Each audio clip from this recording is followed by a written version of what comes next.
విశాఖలో RMB colony శ్రీవారి 34వ వార్షిక కళ్యాణ మహోత్సవం ఘనంగా జరిగింది. 3 రోజుల పాటు జరిగే మహోత్సవంలో భక్తులు భారీగా పాల్గొంటున్నారు. స్వామికి భక్తులు ప్రత్యేక పూజలు, హోమాలు చేస్తున్నారు. మరింత సమాచారం మా కరెస్పాండెంట్ తరుణ్ జ్యోతి అందిస్తారు. శ్రీ స్వామివారి 34వ వార్షిక కళ్యాణ మహోత్సవం అయితే ఇక్కడ అంగరంగ వైభవంగా జరుగుతుంది. విశాఖ నగరంలోని ఆర్ఎంబీ కాలనీ దగ్గర అయితే మనం ఉన్నాము. మరి ఇక్కడ భక్తులు ప్రత్యేక పూజలు, అలాగే భజనలతో, సాంస్కృతిక కార్యక్రమాలతో, హోమాలతో ఇక్కడంతా వాతావరణం అంగరంగ వైభవంగా జరుగుతుంది. భక్తజనం సందోహం కూడా మరి అంతే తరహాలో వస్తుంది. మరి దీనికి సంబంధించి మరిన్ని విశేషాలు మాట్లాడే ప్రయత్నం చేద్దాం. మనతో పాటు మరి ఆలయ ప్రధాన అర్చకులు ఉన్నారు, తనతో మాట్లాడదాం. అర్చకులు గారు చెప్పండి, ఈ రోజు 34వ వార్షిక కళ్యాణ మహోత్సవం జరుగుతుంది. మరి ఈ మహోత్సవానికి ప్రత్యేకత ఏమిటి? ఓం నమో వెంకటేశాయ. వెంకటాద్రి సమం స్థానం బ్రహ్మాండే నాస్తి కించన వెంకటేశ సమో దేవో నభూతో న భవిష్యతి. మన శ్రీభూసమేత విజయ వెంకటేశ్వర స్వామి దేవాలయం ఈసారి 34వ వార్షిక కళ్యాణ మహోత్సవాలని అత్యంత వైభవంగా జరిపించుకుంటున్నాం. ఈ దేవాలయం 1992వ సంవత్సరం మార్చి నెలలో అంటే పాల్గొన బహుళ సప్తమి తిథి రోజున స్వామివారి విగ్రహ ప్రతిష్టాపన చేసుకున్నటువంటి రోజు. ఈ విశేషమైనటువంటి పర్వదినాన్ని పురస్కరించుకొని ప్రతి సంవత్సరం కూడా పాల్గొన బహుళ సప్తమి రోజున స్వామివారి కళ్యాణ మహోత్సవం త్రయాహ్నిక దీక్షతో శ్రీ పాంచరాత్రాగమ విధానంగా విశేషంగా జరిపించబడుతుంది. అందులో భాగంగా మొదటి రోజున ఉదయం స్వామివారి విశేష పూజలు, ధ్వజారోహణ కార్యక్రమం, సాయంత్రం స్వామివారి తిరువీధి, రాత్రి 7:30 గంటల సమయంలో స్వామివారి కళ్యాణం విశేషంగా జరుగుతుంది.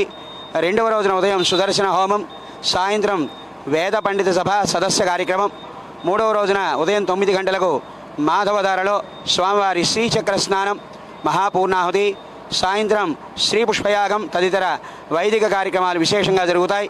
ఈ దేవాలయం ప్రస్తుతం దేవాదాయ శాఖ ఆధ్వర్యంలో అధీనంలో ఉన్నది.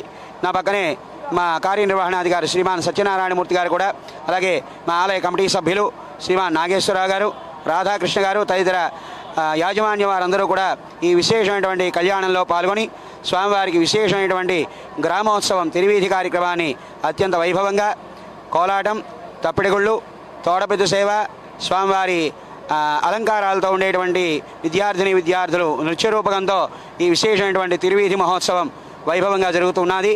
తిరువీధి అనంతరం స్వామివారి కళ్యాణం అత్యంత వైభవంగా జరుగుతుంది. ఓం నమో వెంకటేశాయ. అలాగే ఇప్పుడు మనతో పాటు ఆలయ ఈవో గారు కూడా ఉన్నారు. తన్నడికి మరిన్ని విశేషాలు తెలుసుకుందాం. నమస్తే సార్, మీ పేరు? పి సత్యనారాయణమూర్తి, కార్యనిర్వహణాధికారి. ఈ దేవస్థానం అప్పయ్యనగర్ శ్రీ భూసమేత విజయ వెంకటేశ్వర స్వామి దేవస్థానం 34వ వార్షికోత్సవం, అనగా 33 సంవత్సరాలు అయింది ఈ దేవాలయం నిర్మించి. కాబట్టి 34వ వార్షికోత్సవాన్ని నిర్వహించుకుంటున్నాం. ఇప్పుడు తిరువీధి కార్యక్రమాలు జరుపుకుంటున్నాం. మళ్ళీ రాత్రి సుమారుగా 8 గంటల ప్రాంతంలో కళ్యాణాన్ని నిర్వహిస్తాం. ఈ కళ్యాణానికి అలాగే తిరువీధి ఏర్పాట్లు, కావాల్సిన భక్తులకు కావాల్సిన ఏర్పాట్లన్నీ కూడా చేయడం జరిగింది. అలాగే మన్నాడు ఏంటి రేపు కార్యక్రమం? సుదర్శన హోమం. ఆ మన్నాడు వేద సదస్యం, మన్నాడు చక్రస్నానం. ఈ 3 రోజులకి కావాల్సిన కార్యక్రమాలకు కావాల్సిన ఏర్పాట్లన్నీ కూడా సక్రమంగా చేయడం జరిగింది. దీంతోపాటు మా కమిటీ వారు కూడా దీన్ని సహకరించి మాకు సహాయ సహకారాలు అందిస్తున్నారు. భక్తులు కూడా సహాయ సహకారాలు అందించవలసిందిగా కోరుతున్నాం. మనం అలాగే ప్రతి సంవత్సరం కూడా భక్తులు ఈ యొక్క ఆలయంకి ఎంతలాగా వస్తారండి? సుమారు 50 కళ్యాణాలు ఇక్కడ బుక్ అయ్యండి. ఆ 50 మంది 50 దంపతులు వచ్చి పాల్గొంటారు. వాళ్ళే కాకుండా ఇతరులు కూడా వస్తారు.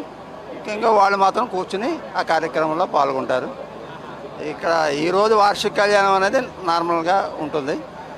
మీకు ముక్కోట ఏకాదశి, కార్తీక శుద్ధ ఏకాదశి ఆ టైంలో ఎక్కువ జనం ఉంటారు. మరి శ్రీరామనవమి రాబోతుంది, దానికి సంబంధించి మరి సీతారాముల కళ్యాణంకి మీరు ఎలాంటి ఏర్పాట్లు చేస్తున్నారు? దాని గురించి కూడా ఇది వార్షిక కళ్యాణం చేస్తున్నట్టుగానే ఆ సీతారామ కళ్యాణం కూడా 26వ తారీఖు నాడు ఉదయం 10 గంటలకి కళ్యాణాన్ని ఘనంగా నిర్వహిస్తాం. మరి చూశారు కదండి, ఇక్కడున్న పరిస్థితి ఇది. ఏది ఏమైనా మరి ఈ రోజు అయితే భక్తజన సందోహంతో సీతారామ కళ్యాణ మహోత్సవం అయితే అంగరంగ వైభవంగా జరుగుతుంది. ఒక ఆధ్యాత్మిక శోభతో ఇదంతా కూడా సంతరించుకుంది. ఏది ఏమైనా సరే 34వ శ్రీవారి కళ్యాణ మహోత్సవం ఇక్కడ భారీ ఏర్పాట్లతో భక్తులు స్వామివారి ఆశీస్సులతోని స్వామిని తరించుకొని మంత్రముగ్ధులైతే అవుతున్నారు. కెమెరామెన్ సుధాకర్తో తరుణ్ జ్యోతి, ప్రైమ్ 9 న్యూస్, విశాఖపట్నం.